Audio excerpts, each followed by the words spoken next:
Welcome, guys, to another AI Builder podcast. We have Emmanuel Rose with us today. Emmanuel's a lot of things. I'm going to try to do a nice job introducing him. First, he's an award winning author, he's a speaker, he's a B2B marketing digital expert, and he's also a fly fisherman. He's in Reno, Nevada, in the US. I'm in Oaxaca, Mexico. And yeah, he's the CEO of a bunch of enterprises.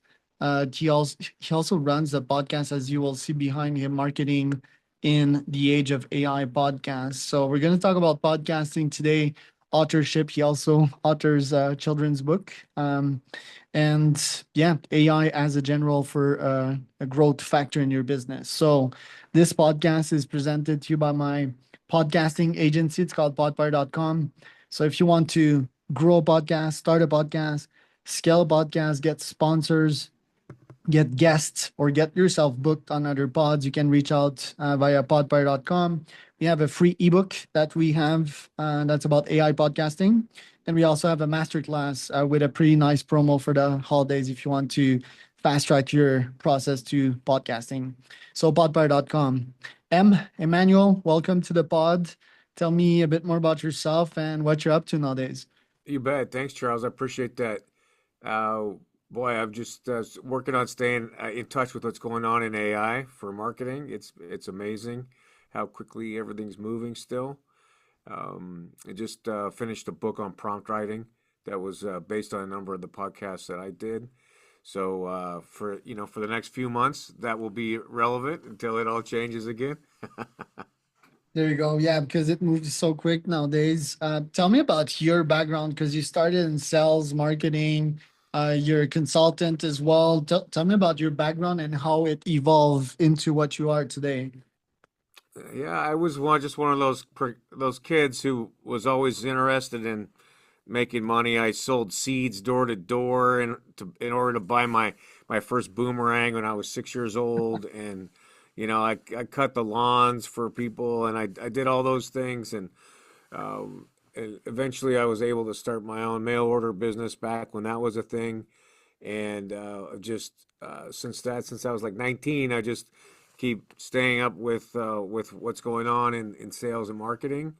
A voracious reader, lifelong learner, not very good at university. I've been like 6 times and I could never finish. It just doesn't move fast enough. And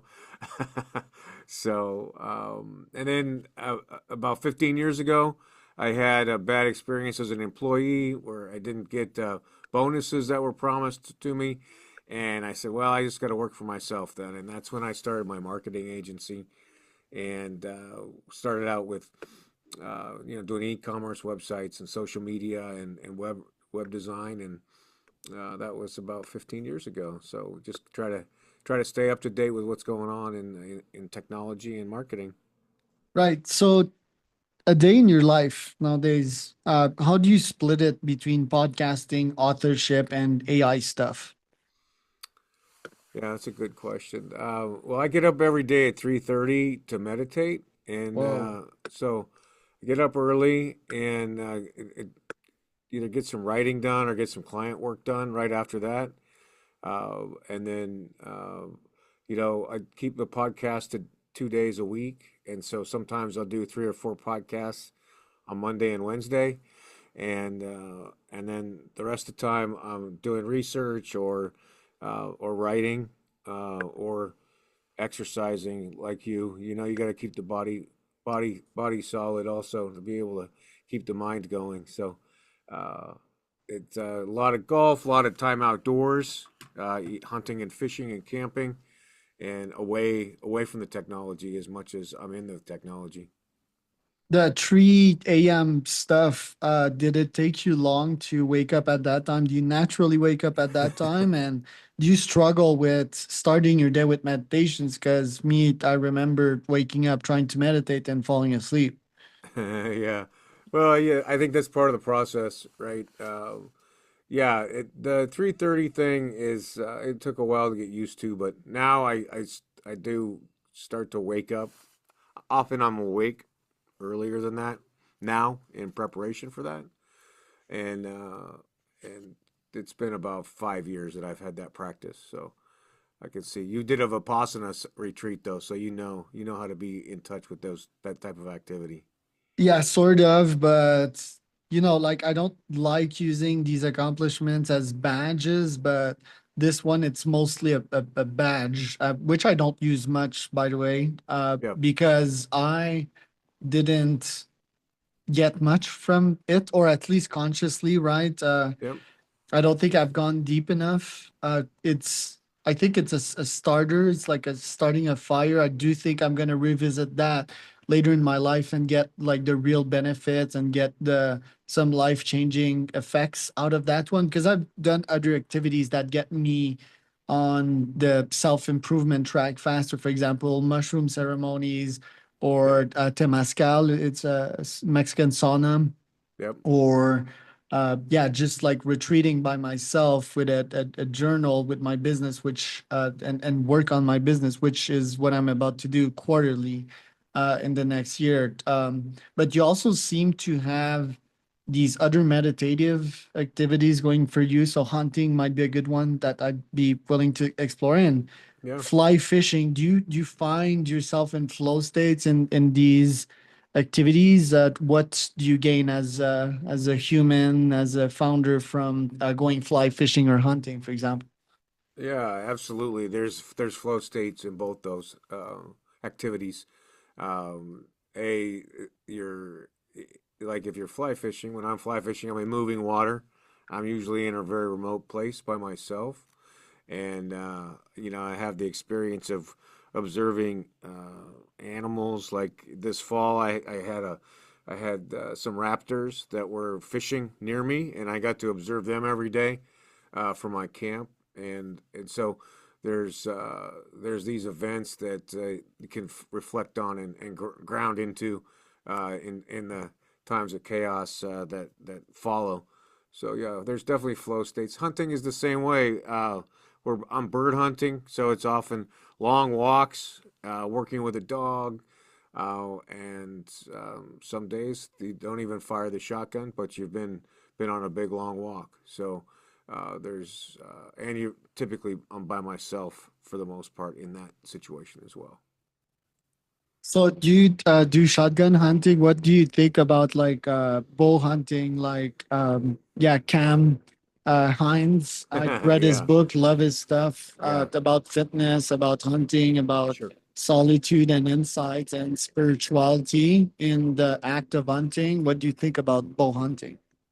Yeah, I grew up shooting a bow. I'm not a big game hunter. Of course, I've followed Cam and David Goggins and those guys and the states that they achieve through running, which are well documented throughout history as a way to not just challenge yourself physically, but then also to push through the mental blocks and push beyond what we think we're capable of doing in these events. Anything that we're uh, can get out of our minds, get it active in nature, and start to participate in reality's operations, I think is a worthy pursuit, and I certainly I'm a big fan of Cam also. So Right, and just taking pauses from business. If you're obsessed as I am about business, we tend to get so focused. And the last break that I took, right now I'm super productive because I took these 10 days yep, away from work, and just that is a benefit in itself. And I really realized that this year. I think I hustled like 7 months straight this year, like yeah, nonstop, and I missed so much. I was procrastinating on a lot of things. I was so singularly focused on like one vision that I missed out quite a lot. So just like taking breaks and vacations is a great thing. Have you always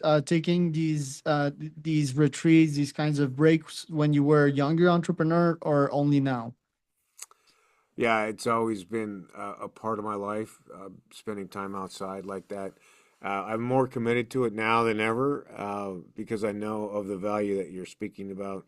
So I make sure that I'm outside a day a week and a week a month, a minimum, and disconnected as possible. Sometimes completely, sometimes partially, connected via Starlink for a few hours a day.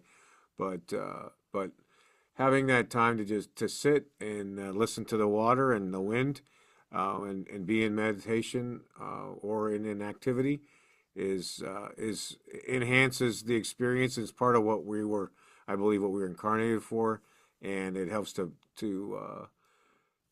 augment the creativity that we bring to the work that we do. Right. You do a lot of things in business. Who do you target principally nowadays? I heard that you are also into cold email. So who's your ICP and what's your main offer to them? Yeah, my main ICP is a founder or CEO who's over 55 and with a company that's doing, 5 to $25 million a year, maybe. They have some marketing debt where they haven't stayed completely up to date, or they have some gaps in their team, and then we are able to come in and my team to either act as a complete marketing department with me as a CMO, or to take on part of the marketing, content marketing, lead generation, podcast coaching or creation, and make sure that we're building this social CEO, building this leader who's the primary uh, advocate and influencer for the brand. Right. And for your cold email service, you charge a setup fee and a price per lead, which seems so low, like 25 cents per lead or a dollar per lead. Most people would charge in B2B space. I mean, you quoted mortgage. I guess these would be mortgage leads, but the B2B space, it's usually 100 to 150 per lead and maybe like 500 to 1,000 per meeting booked. Yeah. So explain your pricing and cost structure there. Well, it really it's focused on what the client's outcomes are, uh, and we have a variety of leads from, the anonymous visitor to the website leads to retail level leads that we can then go and retarget with social ads, and then a more buffed out lead gen system where we have business email, personal email, LinkedIn profile. So it really depends what the client's after and how sophisticated. Usually, we build a whole campaign around it versus just selling by the lead, and so those campaigns, tend to be $3,000 to $10,000 a month for on the B2B side. Right. And your books, do you use them as a lead magnet? As of late, I've been AI creating a bunch of Kindle books. I've been using some of them as lead magnets. So, what is your philosophy on books? Is it like the best business card ever, in which you get free downloads on a daily basis instead of paying a price per lead on Facebook, on AdWords? And you also offer that service for your clients of book writing. Yeah, it is. It's a blend of book sales and then lead gen. Absolutely. I think when a person gets deep enough in their career, they can begin to plant some very clear flags philosophically, and act as a leader in industry. And so that's the position I've taken is to bite off these trends as early as I can see them. Gen Z, the social CEO, AI, that to take a position in those, and then draw in the types of people who are aligned with the philosophy that I have. And yeah, we have helped other clients um, generate lead magnets as ebooks or as complete books, to help them do that, and then drive them to do exactly what we're doing here, which is thought leadership through podcasting as guests or starting their own podcast, like you're familiar with. Great. And these Gen Z, so they're not your clients. You help your 50 years old plus clients understand their minds and sort of market to them. Uh, how are Gen Zs different from older generations, and how should that affect the way we market to them? I think the first thing is that you have to have uh, the perspective of an Elon Musk or Kylie Jenner as a business, and have that the leader be the primary influencer, and that you have to take some positions in the marketplace, and not just as a business, as a product, but then also as a social cause as well, and have some perspective on what's going on, and how you're helping the world as much as selling things. Yeah, because Gen Z won't download an ebook on Kindle. I'm pretty sure. Think they'll consume their content on TikTok, for example, on very short forms. Yep, I'm not sure what that means for their brain because, like, being ADHD, like, that's pretty much the opposite of being an entrepreneur and building something long term. But yep. you can build empires of feeding these zombies the content that they want, apparently. I want to ask though, do they consume podcasts? And if so, like, is it on YouTube or in shorts format? Do they consume long form podcast content? Yeah, they're definitely consuming podcasts, but like you're saying, more of the shorts, more TikTok style. And so, uh, yeah, there's a mental health problem, especially in the United States, that is related to this 2.6 second attention span, and the complete flood of dopamine on a constant basis. So that's uh, that's the big reason why try to balance that out with bringing in the message around nature and disconnecting and getting outside. Right. And what's your philosophy with your podcast nowadays? Who do you want to bring on? How do you propel this content into shorter forms, for example? What's your general podcast strategies and goals for 2025? Yeah, I have two podcasts. One is this about marketing in the age of AI, and I'll be focusing in 2025 around AI automation, around podcasting, and getting people focused on those things as for content marketing. And the second podcast I have is called Nature Bound, and that one is about hunting, fishing, camping, being outside, and why we have to do that in order to keep our sanity. And my philosophy is I have to be interested in it. If I'm not interested in it and I don't care about it, then that's not going to be an episode for me. So And where do you want to take the podcast? Like right now, you have a couple of subscribers on YouTube, couple of views per podcast. Where do you want to take this? Do you want to use it as a lead gen tool as well? Will you get sponsors? Will you get YouTube to pay you some AdSense money eventually? What are your financial goals with it?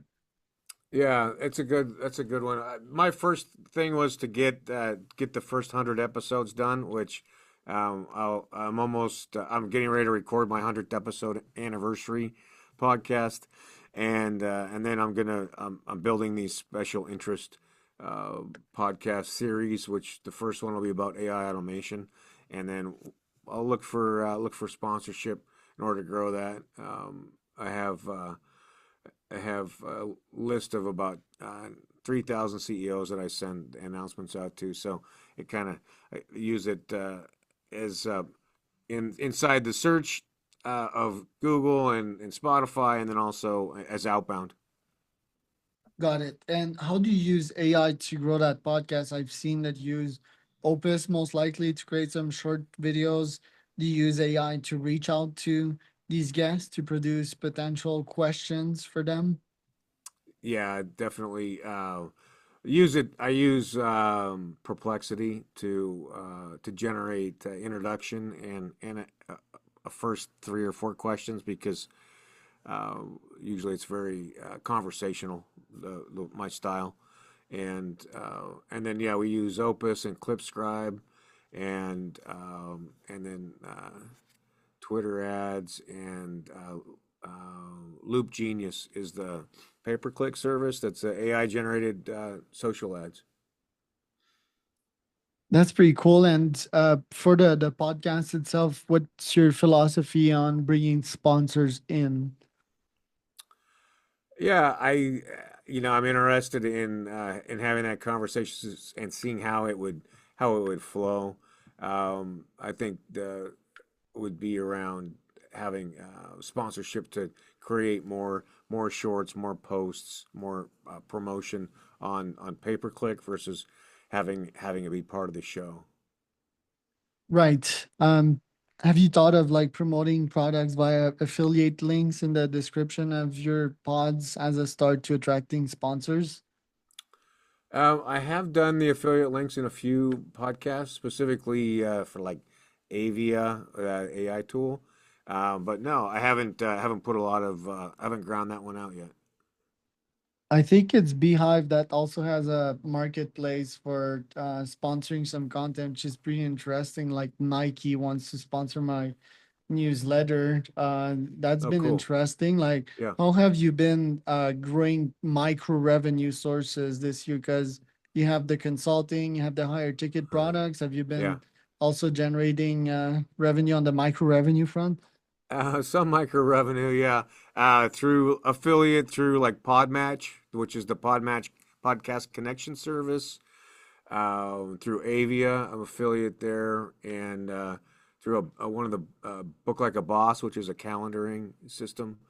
So I have a few affiliates that I work with after I use it and like it, and then dig into it that way. Yeah, it's kind of nice to get occasionally get a couple $100 for just for play money. Yeah, and it's scalable. Yep, Like for usually sure. people don't quit on these, and you get lots of data from that. And think when people what they need to understand when it comes to micro revenue is that it's not necessarily the financial number, like how useful it is to get like $37. It's more like a motivation token, right? It's like, oh, I'm actually generating revenue from that, and you become more obsessed with what you're doing, and eventually you can get $37,000 a month Right. doing that. So pretty cool stuff. What are your top goals for next year to finish this off?